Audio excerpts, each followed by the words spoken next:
An extradition bill that would have sent criminal suspects to communist China for prosecution seems to be dead for now. But Hong Kong's student protest movement against the heavy-handed rule of Beijing has come back to life. Hong Kong leader Carrie Lam has apologized for the extradition bill that set off the massive protests, but said she would not resign.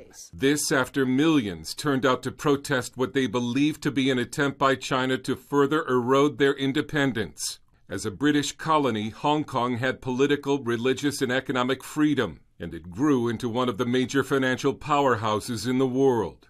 When the UK turned Hong Kong over to China in 1997, those freedoms were supposed to be protected, but residents see the extradition law as one of a series of attempts to take them away. The extradition law is a threat to the judicial and legal independence of Hong Kong from mainland China. The last British governor of Hong Kong, Chris Patten, said the West needs to stand up to Chinese attempts to demolish what he called the firewall between Hong Kong and mainland China.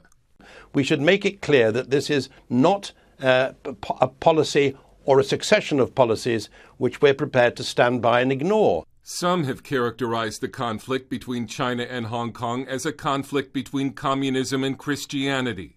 And an unofficial anthem of the protest was Sing Hallelujah to the Lord.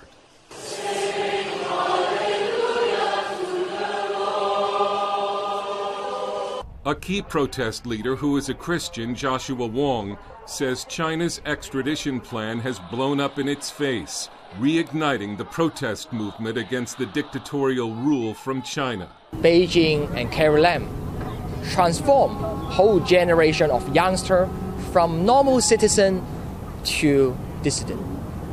That's the price that Beijing must pay. Secretary of State Mike Pompeo says Hong Kong will be on the agenda when President Trump meets with Chinese President Xi at the G20 summit in 10 days. The president's always been a vigorous defender of human rights. He's going to get the opportunity, I think, to see President Xi in just what will be a couple of weeks now in Osaka, Japan at the G20 summit.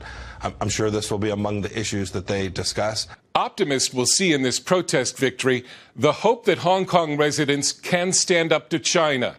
But pessimists have long predicted that democracy in Hong Kong would eventually die after the 1997 handover to China, and that it's only a matter of time. Dale Hurd, CBN News.